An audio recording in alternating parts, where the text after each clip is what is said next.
Is your PS5 D-pad not working, or in the cases where you have to press super hard for the game to register this function or broken completely, then stick till the end of this video because we're gonna solve that issue right away. The first method is gonna be straightforward. We're gonna try to clean this D-pad area because there's sometimes dirt accumulated inside these gaps, so we're gonna try to clean them.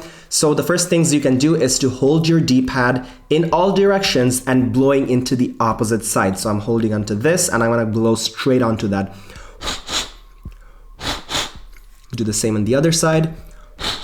Blow right around the corners. You can even use compressed air to put additional pressure. You can even take a straw and direct straight into it for further force. Additionally, you can even use a vacuum cleaner tip to remove any of the debris that's sticking into the little sides, so that can also clean off the dirt and even solve your issue. Additionally, I can also take some rubbing alcohol and a cotton bud or a napkin. So apply some rubbing alcohol onto the cotton bud and gently rub around this D-pad, and again holding onto the other side, opening up this gap and kind of squeezing it through and trying to remove as much of the dirt, potentially if possible.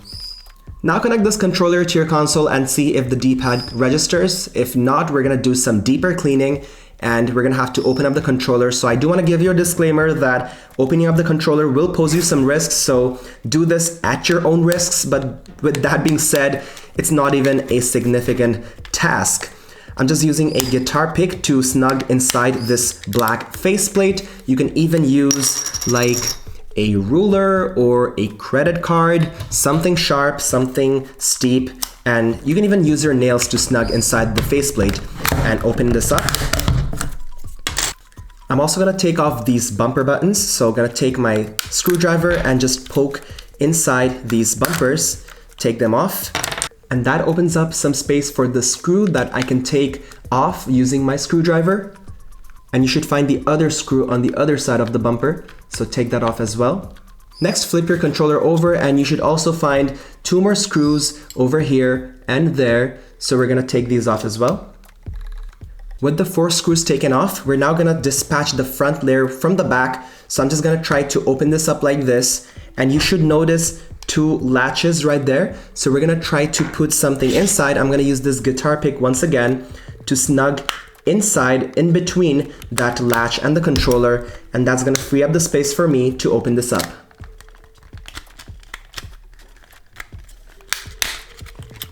Just like that, very easy, very straightforward. You have access to the battery. I'm gonna take off the battery and you can just pull the wire off and the battery should come off. You'll have a battery tray, and we're also gonna take off the screw that's from the battery tray. Just a little note, your controller will likely look different than mine because PlayStation has made several versions. They have the BDM 010, 050, 020, 030. So depending on your controller version, it's gonna look a little different. But after we do this, we can take off this yellow cable. That's basically your microphone.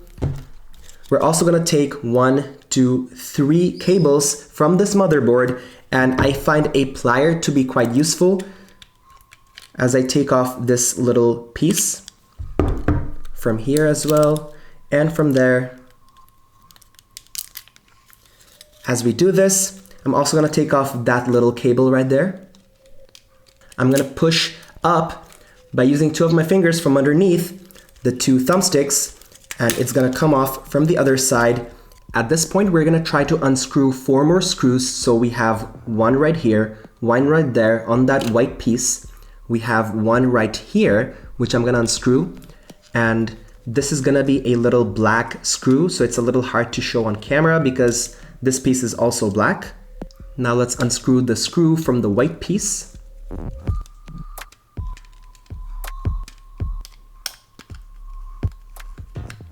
Once you've opened up the 4 screws, we can gently take this entire black part out of this front faceplate. So it's as easy as just opening this up, and this blue cable will actually slide down. So just gonna push it inside. And I'm just gonna try to separate this at the same time, and it just comes off. This is where the D-pad's actually making contact. So what we're gonna try to do now is actually take this entire rubber skin off. In your case, all I want you to do is kind of press against these buttons and see if your reflexes are correct, if the bouncing is correct. If you have many minor tears, so inspect to see if there's any tear. I already noticed some hair, so I'm just gonna blow right into it. So blow around it. You can even use the tip and use some alcohol and try to clean this rubber pad. You can even separately purchase this. I'll leave a link in the description from where you can get it. I'm also gonna take off this D-pad physical button and inspect for any debris onto this part as well. You can use your tip cleaner, blow into it and remove any dust. Very unlikely this will be broken, but you can even do that little inspection, put this right back on, and even take this rubber pad and do the cleaning. And you will notice 4 pegs onto this white piece. So, and you'll also notice 4 holes onto this rubber pad.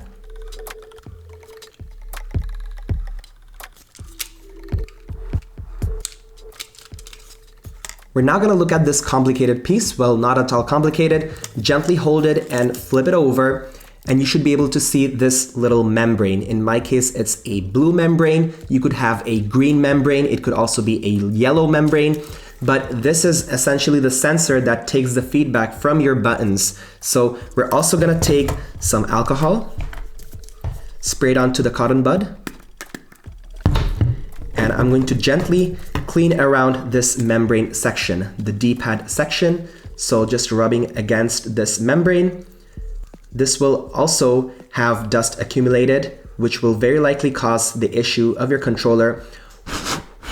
In whatever step, it's always a good idea to blow around the corners so you can just eliminate any sort of dust. You also have these 4 screws, that's from the factory. In any case, it could be that they're very loosely fit. In my case, they're nicely snug. And finally, this membrane could also be damaged. If you look at the other side, you have these 2 pegs. So you can even take off this membrane. From the other side, you can even take off this entire membrane out of your PlayStation 5 controller. It might also be a good idea to take it off and put in a fresh one.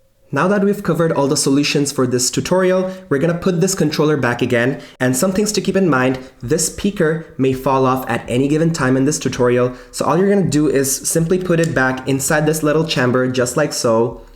And we're now gonna hold this faceplate and we're gonna put this back together. So just gonna place on top.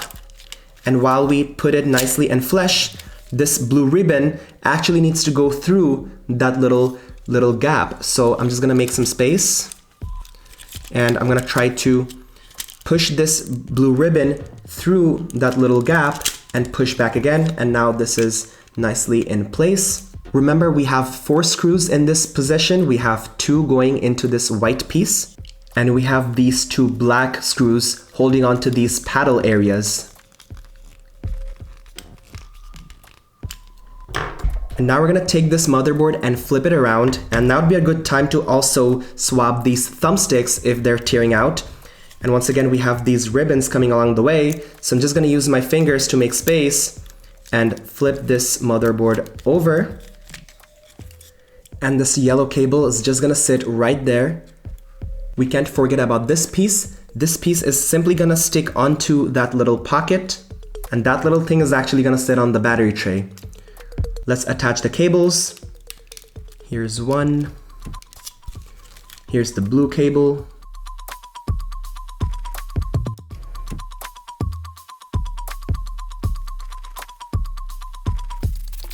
Now let's attach the battery tray onto the motherboard. So the battery tray just simply sits right in place right there.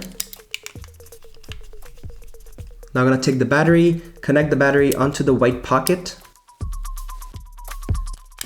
Place the battery on the tray, take our back cover, and the way we're gonna put it back is start from the bumper and work our way downwards. So I'm gonna start from the top and just press down. That's the easiest way you can do. And then we're gonna put in the 4 screws. We next got this bumper button, so align the L1 with the L2 and just press against. And here we have got the R1 that's gonna go on top of the R2, of course. Finally, the faceplate. These two pins are gonna go first and work your way down.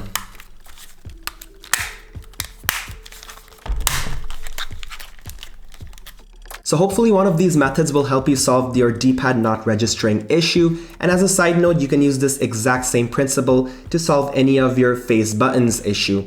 I hope you found value in this video. If you did, make sure to hit that like button and subscribe to my channel for more related content. I'll see you guys in the next video.